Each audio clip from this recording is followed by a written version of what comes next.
ये कहानी real story पर आधारित है।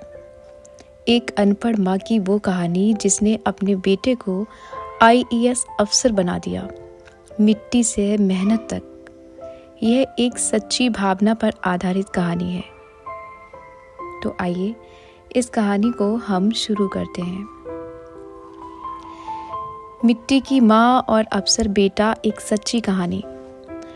बाहर बारिश हो रही थी और एक पुरानी टूटी सी खिड़की के पास बैठी थी वो माँ।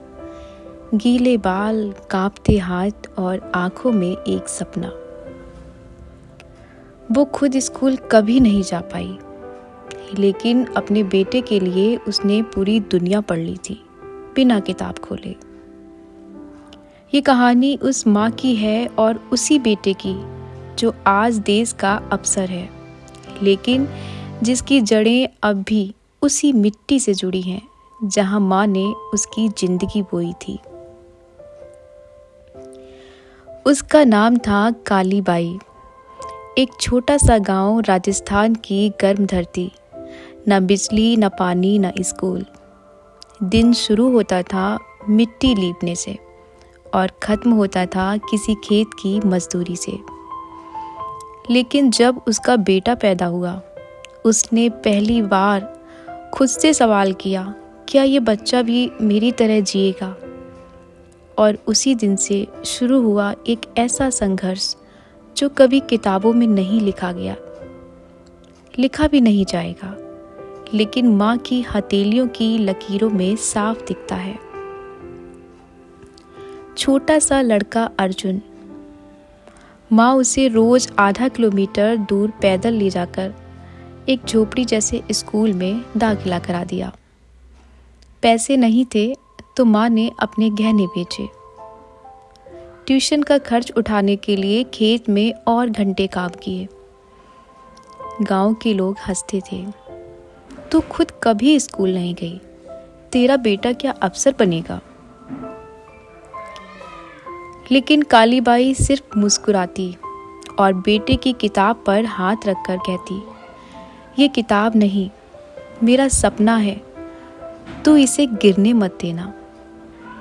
बारिश के दिनों में वो खुद भीग जाती थी, पर बेटे को स्कूल तक सूखा पहुंचाने के लिए अपनी चादर फाड़कर छाता बनाती थी। सफ़र शुरू हुआ माँ की कुर्बानियों का। जब गांव में बिजली नहीं थी तो माँ ने मिट्टी के दियों से घर को रोशन किया ताकि बेटा रात को पढ़ सके। खाने के लिए सिर्फ एक रोटी होती थी जो माँ बेटे को देती और खुद पानी पीकर सो जाती। अर्जुन को जब पहली बार स्कूल में स्कॉलरशिप मिली तो वो माँ के पास भागता हुआ आया और कहा, माँ, अब मैं तुम्हें छुट्टी दिलाऊंगा। माँ ने सिर पर हाथ रखा और बोली, अभी नहीं बेटा, जब तू अफसर बन जाएगा तब मैं खेत में नहीं, तेरे ऑफिस में आऊँगी। और तभी अर्जुन ने कसम खाई, अब माँ के पैर कीचड़ में नहीं पड़ेंगे। आज वो दिन आया जब अर्जुन ने गांव छोड़ा। माँ की आंखें भरी थी, लेकिन चेहरा मुस्कुरा रहा था। वो रेलवे स्टेशन तक बेटे को छोड़ने आई। 2 रोटियां और एक नींबू की अचार वाली पोटली दी और कान में धीरे से कहा, बेटा, अगर रास्ता कभी बहुत मुश्किल लगे तो मेरी आंखें याद कर लेना, तू हार नहीं मानेगा। ट्रेन चली गई और माँ की उंगलियां तब तक हवा में रहीं जब तक ट्रेन आंखों से ओझल नहीं हो गई। शहर बहुत बड़ा था और अर्जुन बहुत छोटा। भीड़ में अकेला, भाषा में कमज़ोर, पैसों में तंग। लेकिन माँ की चिट्ठियाँ आती थीं, टूटी फूटी हिंदी में लिखी हुई, पर हर शब्द में हिम्मत भरी होती थी। बेटा, रोज़ एक नया शब्द याद करना। बेटा, खाली पेट भी किताब मत छोड़ना। बेटा, मैं तुम्हारी चप्पल दोबारा सिलवा रही हूँ ताकि तू इस बार भी परीक्षा तक पहुँच जाए। अर्जुन की आंखें पढ़ाई से नहीं, माँ की चिट्ठियों से नम होती थीं। वो जानता था उसकी मेहनत से ज़्यादा माँ की नींदें दांव पर लगी हैं। IES का पहला पेपर अर्जुन ने बहुत मेहनत से दिया, लेकिन वो पास नहीं हुआ। वो टूट गया। हॉस्टल में अकेले बैठकर रोने लगा और सोचा, क्या मैं वाकई उस लायक हूँ। उसी शाम माँ की चिट्ठी पहुँची। बेटा, हारने से डर मत। मेरे पेट की भूख तो रोज हार जाती है, पर मैं तुझे कभी भूखा नहीं सोने देती। तेरा सपना एक बार नहीं 100 बार टूटे, तब भी तू माँ के सपने को गिरने मत देना। और उसी दिन अर्जुन ने फैसला किया, अब रुकना नहीं है, माँ के लिए उड़ना है। अगले 1 साल अर्जुन ने सब कुछ छोड़ दिया। त्योहार, रिश्तेदार, आराम, सिर्फ पढ़ाई। माँ ने खुद की बीमारी छुपाई। डॉक्टर ने कहा था ऑपरेशन ज़रूरी है, लेकिन माँ बोली अर्जुन का एग्ज़ाम है, वो नहीं रुकेगा, मैं रुक जाऊंगी। अर्जुन को कुछ नहीं बताया गया। वो बस दिन रात पढ़ता रहा और हर बार माँ की आंखें उसे किताब में दिखती थी।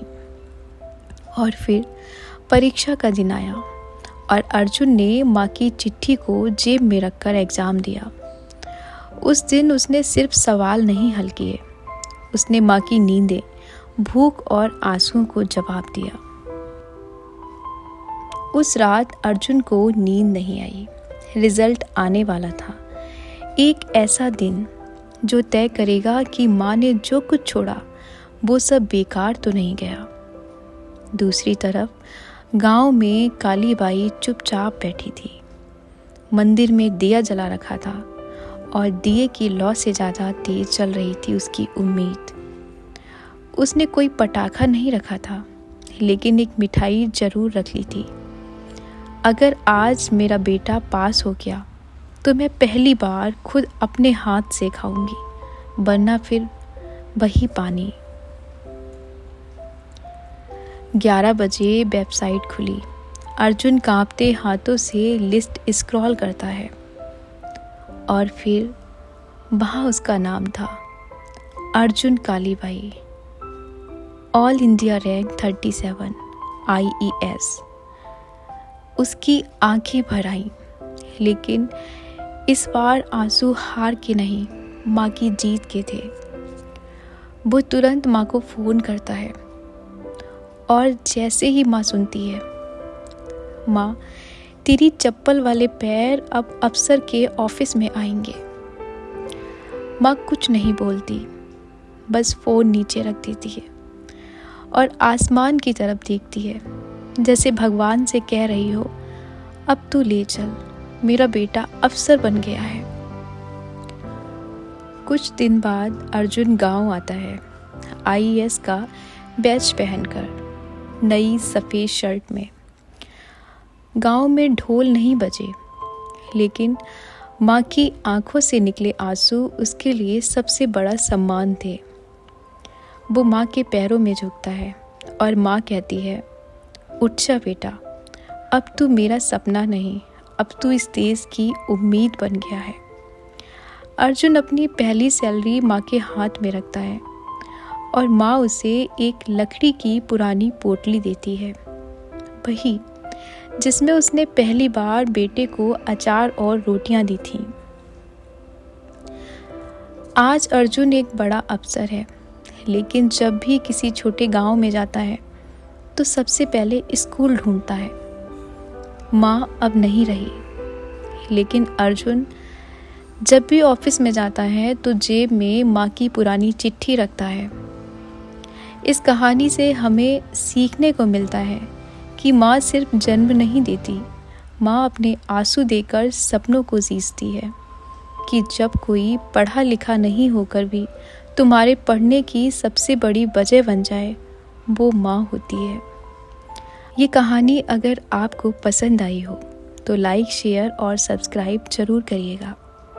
और ये मत भूलिए, किसी की माँ आज भी किसी मिट्टी के घर में चिट्ठी लिख रही होगी, ताकि उसका बेटा कल देश की सेवा कर सके। धन्यवाद।